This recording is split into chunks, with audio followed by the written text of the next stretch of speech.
அகிலமெங்கும் உள்ள தமிழ் நேயர்கள் அனைவருக்கும் பரம்பரை ஜோதிடர் உங்கள் மனோ பாலாஜியின் அன்பான வணக்கம். மீன ராசி அன்பர்களுக்கு புத்தாண்டு ராசி பலன். இந்த ஏப்ரல் மாதம் 14ஆம் தேதி பரபா வருஷம் தமிழ் வருடம், தமிழர்களின் பாரம்பரியமாக கொண்டாடி கொண்டு இருக்கும் இந்த தமிழ் வருட பிறப்பு அற்புதமான ஒரு எதிர்காலத்தை நிர்ணயிக்கக்கூடிய நவகிரகங்களின் பெயர்ச்சி உங்களுடைய வாழ்க்கையில் ஒரு அற்புதமான மாற்றத்தை ஏற்படுத்த போகுதுங்க. இந்த மாற்றங்கள் எப்படி எப்படி நமக்கு சாதகமாக இருக்கும் அப்படிங்கிறத பற்றி தாங்க இந்த பதிவில் இப்போ நம்ம தெரிஞ்சுக்க போகிறோங்க. ஃபஸ்ட் டைம் பார்க்குறவங்களா இருந்தீங்கன்னா சப்ஸ்கிரைப் பண்ணி பெல் பட்டன் அழுத்தி ஆல் ஆப்ஷன் கொடுத்துட்டு ஆதரவு கொடுங்க. மீனம் அற்புதமான ராசி, ஜல தத்துவ ராசி, காலபுருஷ தத்துவத்தில் 12ஆவது வரக்கூடிய ராசி ஐன சைன போக சுகஸ்தான ராசி. அப்படின்னா மற்றவங்களுக்காகவே வாழ்கிறது தான் நம்மளுடைய லட்சியம். நாம் மட்டும் நல்லா இருந்தால் போதும், நமக்காக தான் வாழணும் அப்படிங்கிறதெல்லாம் நினைக்க தெரியாதுங்க. கள்ளங்கோடம் இல்லை, சூதுவாது கிடையாது. அதே மாதிரி ஒருத்தர்கிட்ட வாக்கு கொடுத்துட்டிங்கன்னா அது வாக்கு நிறைவேற்றுறது நமக்கு பெரிய படம் இருக்கும். சரிங்களா? வாக்கு கொடுத்துட்டேன், போய் பேசக்கூடாது, மாற்றி பேசக்கூடாது. நாமளும் மாற்றி பேச மாட்டோம், மற்றவங்க மாற்றி பேசினாலும் நமக்கு பிடிக்காது. அதுதான் நம்மளுடைய குணம். ஏன்னா குரு பகவான் இல்லையா உங்களுடைய ராசி அதிபதி. எப்போவுமே அடுத்தவங்களுக்கு உபதேசம் பண்ணுறது, அடுத்தவங்களை நல்வழிப்படுத்துறது, ஒழுக்கத்தை சமூகத்தை மேலே ஒரு அக்கறை எடுக்கிறது யாருன்னு கேட்டோம்னா இந்த மீனராசிக்காரது. ஆனால் ரொம்ப பாதிக்கப்பட்டு ரொம்ப கஷ்டப்பட்டு, அதுவும் இந்த ஒரு வருஷம் போன மார்ச்சிலிருந்து அப்பப்பா மீனராசிக்காரர் இருக்கிறாங்க பார்த்தீங்களா, கண்ணில் ரத்தம் தான் வரல, அந்த அளவுக்கு கஷ்டப்பட்டாச்சு. கண்டிப்பாக அதாவது நம்மளையெல்லாம் மற்றவங்க பார்த்து அவருக்கு என்ன குறை, அவங்க என்ன ராஜ வாழ்க்கை அப்படிங்கிற அளவுக்கு கண்டிப்பாக நீங்கள் வாழ்ந்துருப்பீங்க. ஆனால் வாழக்கூடிய ஒரு வாய்ப்புகளாவது உங்களுக்கு வந்திருக்கும். ஆனால் சமீப காலத்தில் எல்லாம் கை கட்டுச்சு, வாய்க்கெட்டில்.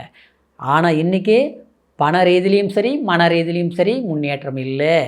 ஆக மொத்தத்தில் இன்றைக்கி எது எடுத்தாலும் அதை இந்த வேலையை செஞ்சு முடிக்க முடியலைங்க. ஏங்க எனக்கு மட்டும் இப்படி இருக்குது, அதுதான் உங்களுடைய பிரச்சனை.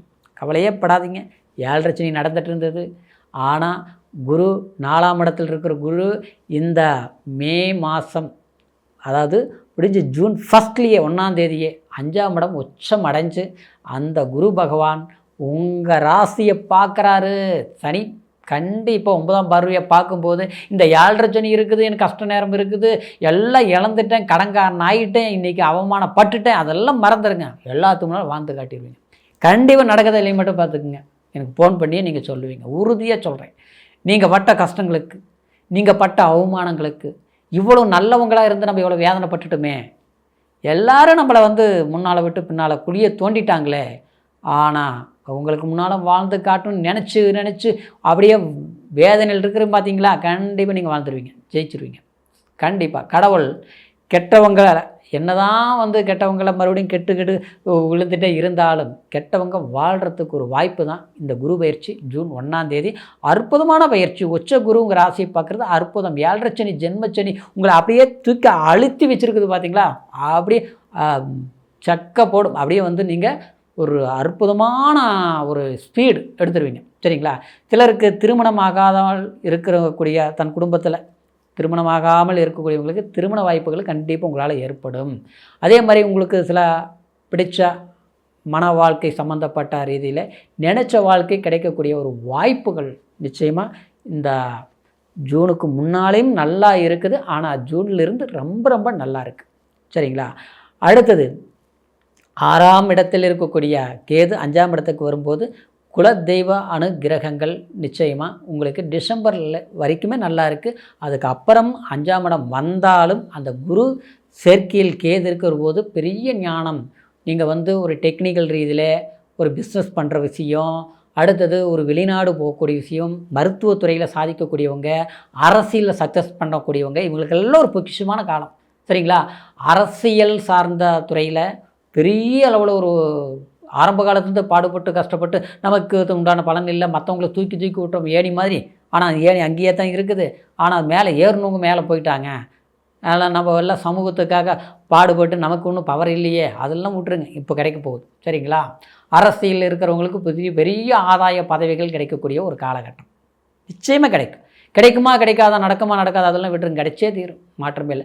கலைத்துறையில் இருக்கக்கூடியவங்களுக்கு ஒரு சாதிக்கக்கூடிய ஒரு வாய்ப்புகள். ஏற்கனவே என்னத்தை நான் சாதித்தேன், எல்லா திறமையும் நம்மக்கிட்ட இருக்குது, எல்லா பெருமைகளும் இருக்குது, எல்லாமே கண்ணில் பார்க்குறது கையில் செஞ்சு முடிப்போம், நம்மக்கிட்ட எல்லா டெக்னிக்கல் மைண்டும் நம்மக்கிட்ட இருக்குது, டிசைன் ஒர்க் இருக்குது, கலை நயம் இருக்குது, அதே மாதிரி ஒரு எந்த ஒரு வேலையும் கொடுத்தாலும் அது சிறப்பாக செய்து முடிக்கக்கூடிய ஒரு திறமை இருக்குது. ஆனால் அதுக்கு தகுந்த பொறுப்பு இருக்குது. ஆனால் வாய்ப்பு இல்லையேங்கிறதெல்லாம் காலம் மாறி வாய்ப்பு வந்துருச்சு, நமக்கு ஒரு சக்ஸஸ் காலம் வந்துருச்சு. இப்படிங்கிற ஒரு சந்தர்ப்பம் நிச்சயமாக உங்களுக்கு சாதகமாக இருக்கும். நீங்கள் ஜெயிச்சிட்டிங்கன்னு நீங்கள் நம்பிக்கை வைங்க. இந்த பராபவா வருஷம் நிச்சயமாக சித்திரை மாதம் 1ஆம் தேதியிலிருந்து நீங்கள் நினைச்ச காரியம் சக்ஸஸ் பண்ணக்கூடிய ஒரு காலம். இருந்தாலும் ஜென்மத்தில் சனி இருப்பதனால சனி பகவான் வழிபாடு பண்ணிக்கங்க. தட்சிணாமூர்த்தி வழிபாடு தவறாமல் பண்ணிட்டு வாங்க. வியாழக்கிழமை நாளில் அதாவது தட்சிணாமூர்த்தி கோயிலுக்கு, குரு பகவான் கோயிலுக்கு போய், அதாவது வியாழக்கிழமை நாளில் கொண்டக்கடலை மாலை போட்டு, அதாவது வெண்பட்டு ஆடை, அதாவது வஸ்திரம் வச்சு வணங்கி பிரார்த்தனை பண்ணுறது, சக்கரை பொங்கல் இட்டு மற்றவங்களுக்கு கொடுக்கறது, இந்த மாதிரி விஷயங்கள் பண்ணுங்கள். நிச்சயமாக உங்களுடைய வாழ்க்கையில் பெரிய ஆதாயத்தை, லட்சியத்தை நீங்கள் அடைவீங்க.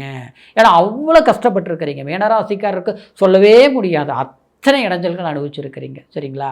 ஆனால் உங்களுக்கு கிடைக்க வேண்டிய பெரிய அளவில் வர வேண்டியது எல்லாமே அப்படியே எதை சொல்லுவாங்க இல்லையா, பெரிய அளவில் வர வேண்டியது பெரிய பிரச்சனையாக போச்சு, நல்லதெல்லாம் கெட்டதாக போச்சு, சரிங்களா?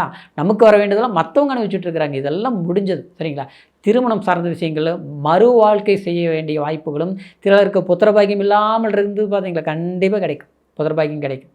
வாரிசுகளால் பிரச்சனைகள் நாம் நினச்ச மாதிரி இல்லை, அவங்க ஆப்போசிட் பண்ணிகிட்டு இருக்கிறாங்க, அந்த குறைகள்லாம் தீரும். குழந்தைகள் நல்ல கல்வி பலம் உருவாகும். அதாவது படிப்பில் டல்லாக இருக்கிறவங்களுக்கு படிப்பு இனிமேல் நல்லபடியாக வரும், சரிங்களா? அதாவது கொஞ்சம் ஒரு 60, 70 வயசு, 80 வயசு இருக்கக்கூடியவங்களுக்கு ஆரோக்கிய தொந்தரவுகள் இருந்தது பார்த்திங்கன்னா கொஞ்சம் மாற்றங்கள் வரும், சரிங்களா? ஏதோ ஒரு மருந்து மாத்திரை சாப்பிட்டா சரியாகும், நம்ம ஒரு பிரார்த்தனை பண்ணும்போது நிறைவேறும், இதெல்லாம் சரிங்களா? சுப செலவுகள் பண்ணுங்கள் மறக்காமல். வீடு கட்டுறது, அப்புறம் இடம் வாங்கிறது, அப்புறம் பிஸ்னஸ் மேலே கொஞ்சம் தூர பிரயாணங்கள் போய் பிஸ்னஸ் பண்ணுறது, வெளியூர் போய் பிஸ்னஸ் பண்ணுறது, அதெல்லாம் பண்ணுங்கள். இந்த நேரம் சாதகமாக இருக்கும், சரிங்களா? சரி, அற்புதமான காலம்தான். பட்ட கஷ்டங்கள், பல கஷ்டங்கள் இருந்தாலும் கடவுள் நல்லவங்களையும் வாழ வைப்பாருங்கிறதுக்கா ஒரு வாய்ப்பு இந்த பரபவா வருஷம் நமக்கு ஒரு வாய்ப்புகள் கொடுத்துருக்குதுங்கிறத ஒரு சந்தோஷமாக ஏற்றுக்கிட்டு இந்த மாதிரி முயற்சிகள் எடுங்க, நல்ல முன்னேற்றம் இருக்கும். இப்போ சொன்ன பலன் கோச்சார அடிப்படையில் நம்ம சொல்லியிருக்கிறோம். ஆனால் கோச்சாரங்கிறது சந்திரன் மதியை வச்சு சொல்லியிருக்கிறோம். ஆனால் விதிங்கிறது லக்னம் இல்லையா, பிறப்பு ஜனஜாதத்தை ஒரு முறை பார்த்துக்கிறதுக்கு தான் சரியாக இருக்கும். கோச்சாரம் நல்லா இருக்கிற போது இன்னும் பிறப்பு ஜாதகம் இன்னும் ஸ்ட்ராங்காக இருந்ததுன்னா இன்னும் பயங்கரமான பவர் எடுக்கும், சரிங்களா?